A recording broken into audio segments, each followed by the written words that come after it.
Well, hi there. It's 104 degrees out, and we are heading to Payson Lakes to do some kayaking, hang out with our dog and baby Martha and Nishi. Hi! I forgot my sunglasses there. She forgot her sunglasses. Darn it.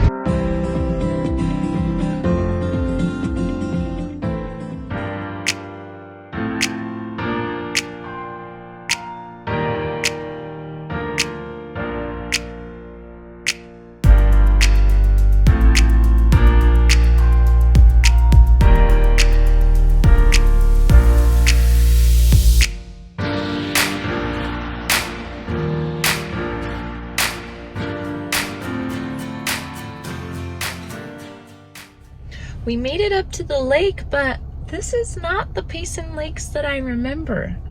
And I'm not sure if it's because their water is so low, Utah's going through a major drought right now, or if it's just not the right one.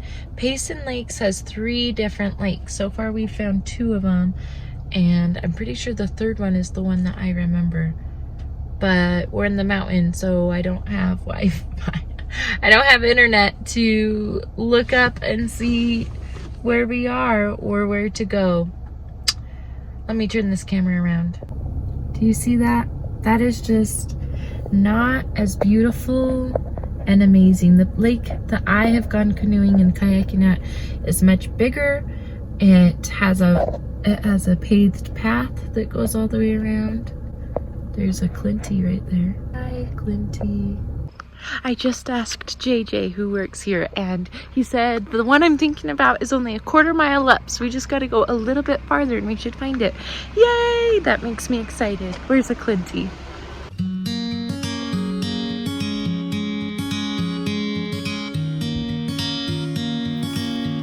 Hey, you. You're all muddy already, huh?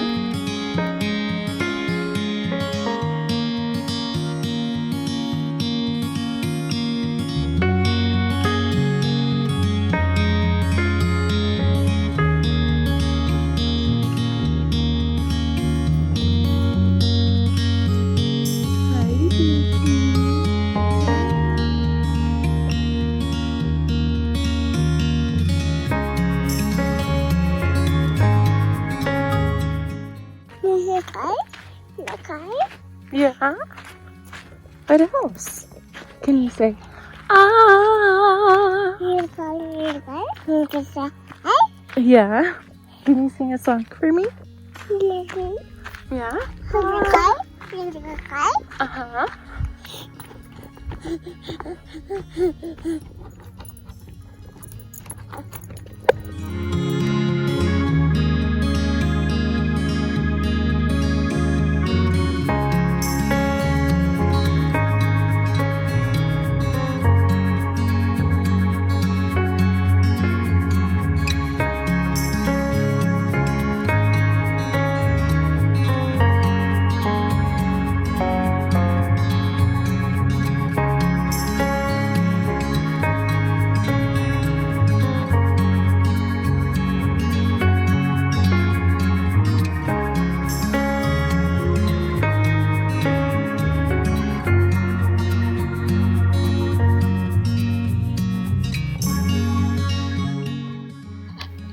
While we were on the lake, Martha taught me a life lesson that I hope to remember for the rest of my life.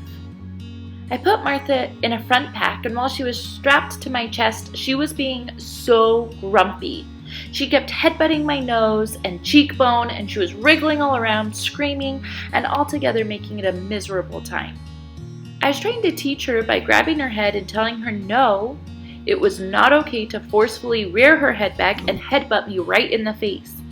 I was doing everything I could to keep her from hurting me and screaming at me. While nothing worked, my patience grew thin, and under my frustration, I just wanted to quit trying to have a nice time on the lake and march back to the car and give up. Several years ago, Penny Rose was screaming at me, "You're the worst mom ever! I hate you!" I expected to maybe hear that from my teenager someday, but I did not expect to hear that from my sweet 4-year-old. She wasn't listening.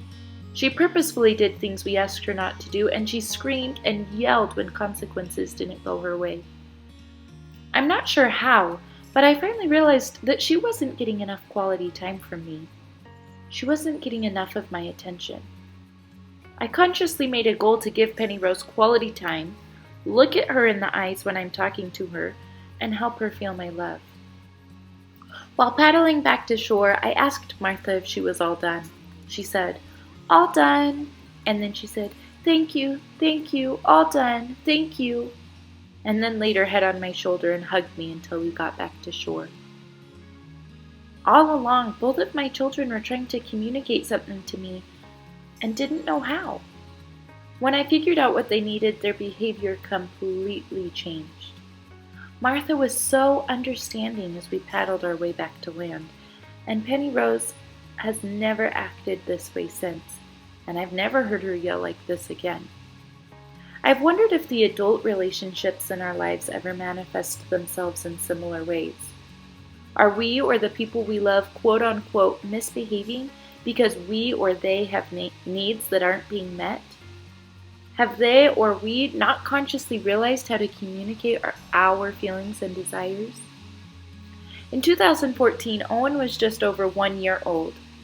Clint and I were still transitioning to becoming parents, what our relationship now looked like with a baby, and what our lives have become in the hustle and bustle of school and work, and now a new little one. I felt disconnected from Clint. I felt like he wasn't treating me the way I deserved. I felt like I wasn't getting enough time from him.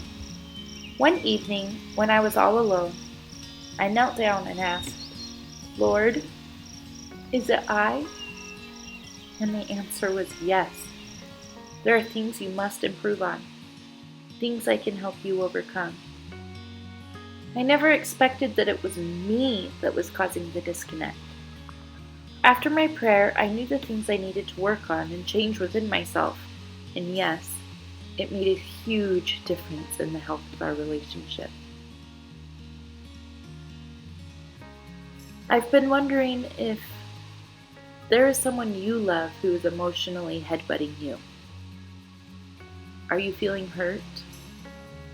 Is your patience running thin? Are you tempted to paddle back to shore and give up? Then I encourage you to take a good, long, and humble look at yourself and ask, just as Christ's disciples did, "Lord, is it I?"